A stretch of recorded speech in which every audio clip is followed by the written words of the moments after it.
Bend Your Ear podcast. My name is Frank. I'm the host of the show, and welcome. This is a movie podcast where I discuss and review movies new and old. If you're a regular listener, thanks for coming back and listening. If you're a new listener, I appreciate you checking the show out, and I hope you enjoy it. On today's episode, I'm going to be reviewing the Oscar-nominated film *The Power of the Dog*, written and directed by Jane Campion. So I'll get to that in a few minutes. Before we get into that, though, let me do some housekeeping, and we'll get into the show. Again, this is the Let Me Bend Your Ear podcast. This is a movie podcast where I discuss and review movies new and old. Again, my name is Frank. I'm the host of the show. You can find this podcast on most podcasting apps, including Spotify, Google Podcast, Apple Podcast, Stitcher, TuneIn, Castbox, Podbean, and Amazon Music. If you subscribe on one of those, please feel free to do so you can get updates when new episodes are ready for you to listen to. The show is also available. A video version of the show is available on the following locations. I have it on the Facebook page. The Facebook page is Let Me Bend Your Ear. The show also has a YouTube channel. That channel is Let Me Bend Your Ear podcast. You can also watch video versions of this podcast on the show's Twitter page. That is at Bend Your Ear Pod. So if you go there, follow me on Twitter there. If you click on my likes columns on my profile page, you'll see the videos for the podcast as well, if you prefer video format. If you subscribe to the YouTube channel, then when I go live to record these episodes, you'll get a notification if you want to watch the show live. So again, you can watch it there as well. And I would ask a couple of things. If you are a regular listener to the show, please, if you listen on a podcasting app, please rate and review. If you can give the show 5 stars, I'd appreciate that. The more ratings and reviews a podcast gets, the higher in search results the show will show up in if people are searching for a new movie podcast to listen to. The other thing I would ask, if you don't mind, especially on Twitter, if you see one of my posts regarding a new show or a previous episode, please share those episodes if you can retweet them and like them. The biggest tool for an independent podcaster like myself to grow a show is really through word of mouth. So if you can help with that, I really appreciate it, especially if you're a fan of the show. I would appreciate it if you do that. So those are 2 things. If you could, I would appreciate that. And also, if you don't mind, like the Facebook page, again, Let Me Bend Your Ear on Facebook. And then if you can subscribe to the YouTube channel, which is Let Me Bend Your Ear podcast. You can follow me on social media. The show Twitter is at Bend Your Ear Pod. Bend Your Ear Pod is also the handle for Instagram. I have a Twitch account as well. The show does broadcast live there. It's not archived, but if you happen to be on Twitch, it's also Bend Your Ear Pod. If I pop on while you happen to be on Twitch, you can see the show when I do the live episodes. All right. Before I get into the review of Power of the Dog, I wanted to take a few minutes to talk about director Ivan Reitman. So he passed away a couple of days ago. I was sad to hear that. And if you are a film fan but maybe don't know who Ivan Reitman is, I doubt most anybody that listens to this podcast probably does. But for those who don't, Ivan Reitman was the highly successful producer, director of comedies. And he started in the 70s, in the early 70s. He worked, I think, for National Lampoon. He started his career, or early in his career, as a producer. He actually produced Animal House, of course, the classic college comedy starring John Belushi, Tim Matheson, Kevin Bacon, Stephen Furst. So, of course, that was directed by John Landis. So that comedy was a huge hit that Ivan Reitman produced. And from producing, he moved on into directing. And I remember as a young kid, probably, I don't know, maybe 11 or 12, I saw both of the Reitman films that he directed at that time. He directed Meatballs, starring Bill Murray, which was basically a summer camp comedy, and then Stripes, which was a military comedy, both of which probably I was too young probably to watch because there's definitely inappropriate humor for my age, but I loved it. I love Stripes especially. I liked Meatballs, but I really love Stripes. That had Bill Murray, Harold Ramis, John Candy, Warren Oates, great cast in that film, and hilarious. And then, of course, he moved on after Stripes. Most people know him for the 1984 film Ghostbusters. So obviously that film was a huge success and a box office hit. And I've listened to podcasts and I've read about Ghostbusters. So a couple of things I wanted to bring up on this show, some interesting tidbits about Ghostbusters. So if you know anything about the behind the scenes of Ghostbusters or the creative process of Ghostbusters, the story for Ghostbusters was originated by Dan Aykroyd, of course, of Saturday Night Live fame. And he had written the screenplay, the original screenplay for Ghostbusters, to originally star himself and his best friend, John Belushi. So, of course, they were both on Saturday Night Live. And then, of course, they both teamed up in the Blues Brothers film, which was a film version of the characters they played on Saturday Night Live.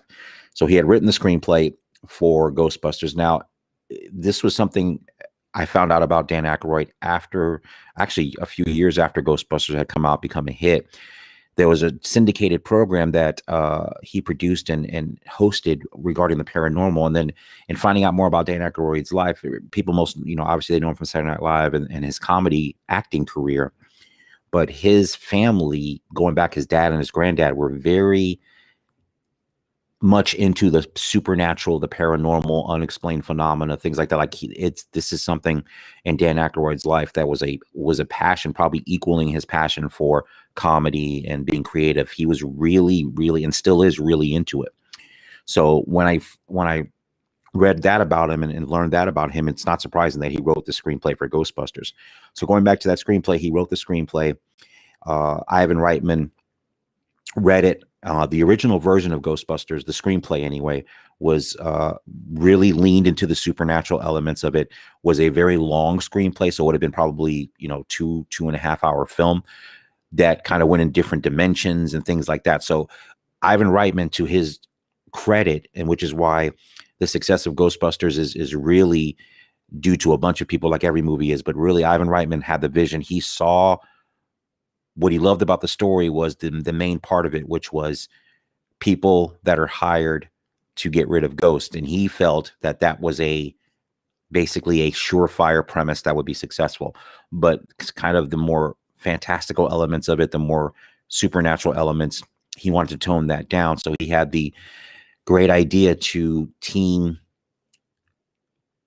Aykroyd with Harold Ramis. So, of course, Harold Ramis came out of Lampoon also in the 70s, was at Second City, became a writer director, and obviously he directed Caddyshack, which of course is another classic comedy of the 80s, came out in 1980, which starred Bill Murray, Chevy Chase, and that's a classic in its own. Ted Knight. And Reitman teamed up Ramis and Aykroyd to work on the script. And I think Reitman rightfully understood that Ramis would help kind of take that really good original story of people going after ghosts and getting paid for it as a business and kind of ground it a little bit and kind of shave off some of the more outlandish elements of the screenplay to form the screenplay that would eventually become the Ghostbusters film. So I think Harold Ramis's contribution, of course, is not only as a co-screenwriter and shaping the screenplay into shape, along with Dan Aykroyd, but of course, being a great actor that he was, playing Egon in the film, one of the best characters in Ghostbusters. And so he's does double duty there and really contributing to the success of that film. And I think for me, the film came out, I was 14 when the film came out. So being an 80s kid, obviously I was right in the prime demographic for Ghostbusters. And I think what was brilliant about that film, a bunch of things. One, it didn't take itself too seriously, but was serious enough that the ghost and supernatural elements, now I wouldn't say it was scary like a horror movie, but at least it gave you some stakes where it was serious enough where you didn't go, this is ridiculous. And I think for a movie like that, that's really tough to do.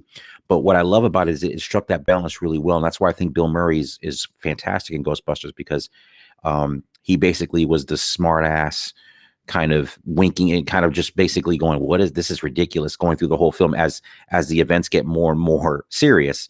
But again, I don't want to get too deep into that because then it ends up being a review of Ghostbusters, in which I will do on another program. But obviously Ghostbusters was a huge, huge hit. One of the best reviewed and highest box office films of that year.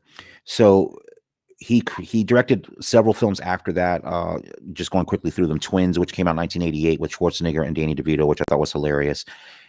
Ivan Reitman became known, I think, as the director of high concept comedies. He had another film called Junior, a reunited Schwarzenegger and DeVito, where Schwarzenegger played a man that gets pregnant. I don't think that's as successful as Twins was to me anyway. It was an okay movie, but I don't think it was great. And then what I want to bring up real quick, and I won't get into a review of that either, but if you have not seen the film Dave, I would highly recommend it, and I will review that one on another podcast too. But if you don't know it, Dave stars Kevin Kline, Sigourney Weaver, Ben Kingsley. So the quick plot of it is Kevin Kline is the president, and he plays two roles here. He's the president of the United States that ends up, I believe, having a stroke and is incapacitated. So the government comes up with an idea to replace him with someone that looks just like him.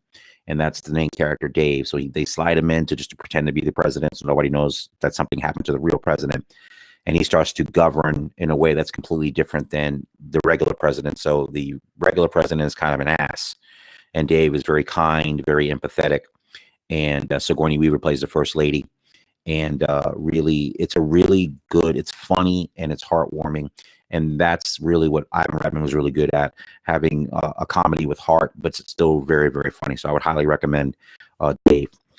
So again, what's kind of sad is, upon hearing about Ivan Reitman's death, of course, late last year, Ghostbusters Afterlife was released, which was co-written and directed by Ivan's son, Jason Reitman, and which I liked a lot. And that's another film that I've seen that I have not reviewed for the podcast, and I may do that since I think it's coming out on digital. But that movie kind of now has some extra resonance with the death of Ivan Reitman. So again, sad to hear that he passed away. Like I said, a giant in comedy directing.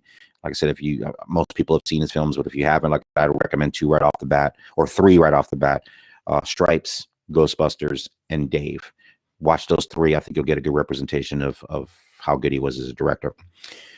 Okay, so we're going to get into my review of The Power of the Dog. So this film is on Netflix. So it is a Oscar-nominated film. The film is written and directed by Jane Campion. She is best known for her, I think it's 1993. I didn't check the year, but she directed The Piano, which starred Holly Hunter, who won an Academy Award. Also had Harvey Keitel in the film. That's the only other Campion film I've seen, and very interesting, very beautifully shot, very interesting story.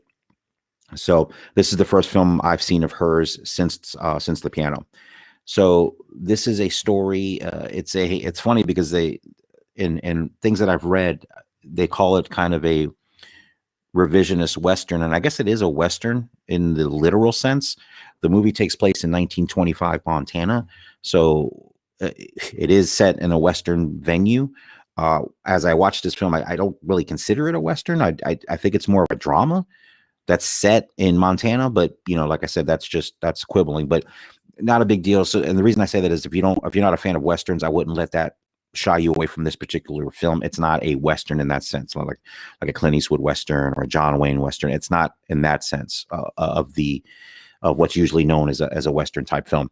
So anyway, like I said, the movie is set in 1925, and the movie opens with the story of 2 brothers that are ranchers, very wealthy ranchers, Phil Burbank and George Burbank. Phil's played by Benedict Cumberbatch, and George is played by Jesse Plemons.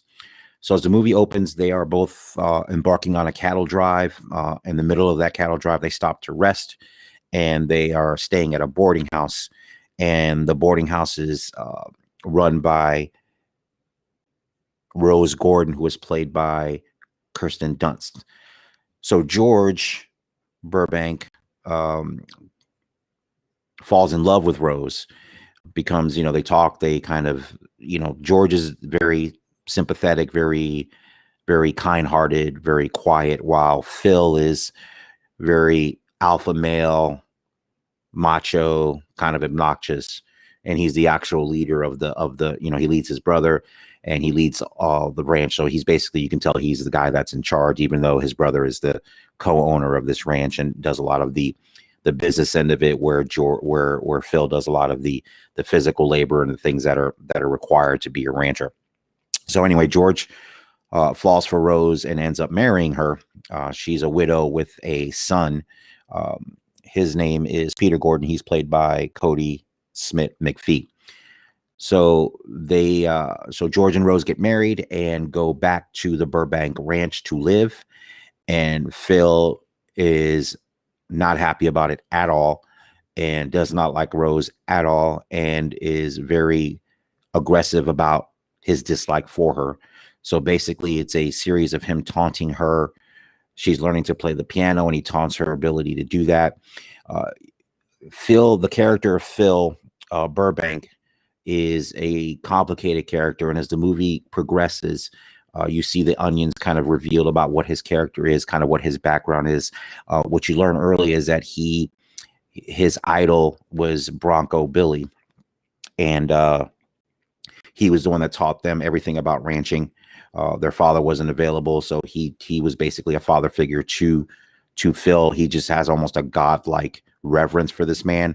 You'll see that there's a saddle in the ranch was his saddle that's beautifully preserved, and there's a plaque in tribute to him.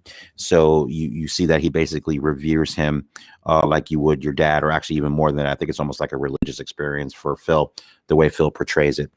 And Phil is also, his character is very intelligent. And there's a scene where they talk about where he graduated Phi Beta Kappa from college, and then ended up coming back to the ranch. And he is just not a kind person, and he not only taunts Rose, but he's always making fun of his brother, calling him stupid, calling him fat, calling him, just basically berating his brother pretty much every chance he gets. So he's the type of person that's very angry, very in charge, but doesn't like anything in his world disrupted. And of course, Rose represents a huge disruption. Now, Rose's son, like I said, comes to stay after he goes to school. So he's going to school to learn to be a doctor. So when he comes home, that's Peter Gordon. When Peter comes home, he is subjected to the taunting and ridicule of Phil and Phil's workers at the ranch. Peter is kind of very slight, kind of effeminate in his ways, and of course Phil seizes on that to kind of taunt him and make fun of him. So as Rose is enduring this kind of torment, emotional and verbal torment from Phil, she starts to drink and really become an alcoholic, and you kind of see the downward spiral of her character as the movie progresses. So that's the main crux of the story. So a couple things I want to comment on. The film is beautifully shot. So like I said, it's set in 1925 Montana. The film was shot in Campion's native New Zealand. And it's kind of like with Peter Jackson and Lord of the Rings, and just there's so much beautiful countryside, obviously, in New Zealand. So it's a great stand-in for Montana. It's beautifully shot. The cinematography is phenomenal. The scene with the cattle driver early in the film is phenomenal. The scenes of the town, just the whole movie is shot beautifully and evokes that time. It's well done and well shot. And with Campion, like I said, I've seen the piano, and one of the characteristics of that film as well. It's beautifully shot, beautiful to look at. Her compositions in each frame are just beautifully done. So she's a visual artist in that respect. And secondly, the performances are good, really good. So we'll start with Benedict Cumberbatch as Phil Burbank. He's fantastic. I don't know if you know him. You know him from, of course, now for Doctor Strange in the Marvel Universe. Of course, he starred in the Sherlock television series, and he's been in a bunch of films. He's fantastic in this movie. He's just he's an ass, and he does a great job playing it. And he's just basically irascible and obnoxious, but plays, like I said, the great thing about, I think, the performance, and which is why I'm sure he was nominated for Best Actor, is just the layers of the character as you start to find out more about Phil and kind of get an idea of where some of that anger, rage, whatever you want to call it, comes from. And as that is revealed slowly as the film goes, it's a great performance. Kirsten Dunst is very good, as well as Rose, and Cody Smith McPhee as Peter is really good as the son as well, because as the son, he lost his father. He's basically been taking care of his mother, and he feels his job is to protect his mother. And obviously, when he comes home to see what's happening, what he kind of does as a character to try to protect her is well done as well. I don't want to give too much away about that, but Jesse Plemons as George Burbank. So I will say this: he's fine in the movie. I'm a huge fan of Plemons from Breaking Bad. So if you know him, he was on Breaking Bad, and he was fantastic there. And I know he's going to be in the Killers of the Flower Moon film next year. He's actually the star of it. That's the next Martin Scorsese film that's shooting now, I think, or maybe done, but it's coming out next year. That's being shot for Apple. So I can't wait to see him in that. I read the book for that. I read the nonfiction novel. It's fantastic about the Osage murders. It's a fantastic book. So I'm looking forward to that film a lot. And he's a star of that film. And here he's okay. Now, the thing that's interesting is all the major actors were nominated. So Cumberbatch was nominated for Best Actor. Kirsten Dunst for Best Supporting Actress, Cody Smith-McPhee for Best Supporting Actor, and so is Jesse Plemons for Best Supporting Actor. That one I don't understand. I don't understand that being an Oscar-nominated performance. He's fine in the movie, but the thing is, he's gone for long stretches in the film, and I thought his performance was his character was the least interesting character of the four main characters. I think it was kind of there to fulfill the plot. I didn't think he had much to do there. Not that he's bad. It's just I didn't think it was a phenomenal performance. Like I said, I don't think it's his fault. I don't think he's given much to do other than kind of be the counterpoint to Phil, who's obnoxious. He's just basically the opposite, just caring, kind of someone that's empathetic, kind of just the opposite. So it's tough when you have a showier, bigger performance for Cumberbatch as Phil to really stand out. But I do think Dunst and McPhee do great work here, great acting. So all around, they were fantastic and definitely deserve the Oscar nominations. So again, it's a very, like I said, the film moves quickly. I loved it. I was very engrossed by it. I was concerned going into it because, like I said, having seen The Piano, I liked The Piano. And I loved Holly Hunter in it. I think I felt, and I saw this movie in the mid '90s, so it's been a long time, and I haven't rewatched it. I think I didn't love it as much as the critics loved it. Like I said, Holly Hunter was fantastic. Keitel was really good, and then of course you had a young Anna Paquin in that film as well. But I was concerned if it was going to be the same her style of filmmaking. I don't know if it would connect with me in a way that I thought would be enjoyable or that I would love. But all those issues were dispelled upon watching this movie. I was riveted. It was really well done. Like I said, the acting was fantastic. The screenplay I thought was really good. I know it's based on a novel, but it was just a good drama with great acting in it. And this has become a theme of this particular podcast. I mentioned it, I keep mentioning it because it's something that I think it's important. And I'm just going to make it quick here. It is great to watch movies, and this is where streaming comes in to play. I know some people don't like it. I have my mixed feelings on streaming, but it's been a benefit to me in the sense that that's become a home for dramas that are not the big popcorn movies, which I love as well. But it's great and kind of refreshing. And I'm glad that I enjoyed this movie as much as I did, because like I said, I think films, the film world needs more of these kind of, R-rated adult dramas that tell different types of stories that you don't normally see in the theaters anymore, which you used to kind of see more frequently. I would even say 20 years ago, 30 years ago into the 80s, and definitely back into the 70s, where you have the great character dramas and kind of movies that were offbeat and movies that were not quote unquote mainstream, that would tell great stories and would be fantastic. So it's great to see a movie like that. I'm very happy I enjoyed this one as well. So again, that's The Power of the Dog, written and directed by Jane Campion. I am going to give it on my Van Gogh scale. I'm going to give it 4 Van Goghs out of 5. So on that scale, I definitely recommend you watch it. I think you will enjoy it a lot. The film is available right now on Netflix. It's a Netflix film, so it'll be there, perpetually, so you can see it whenever you have a chance to see it. I would highly recommend it. Like I said, if you're a fan of Benedict Cumberbatch, it's a great performance. Like I said, the performances are great. The movie is beautifully shot. I definitely enjoyed it. So definitely check it out. So The Power of the Dog, I give 4 Van Goghs out of 5. And if you haven't checked out my episode that's up now, which is on Nightmare Alley, check that out, the Guillermo del Toro film. I was a big fan of that movie, so check out my review. You'll see what I thought about that.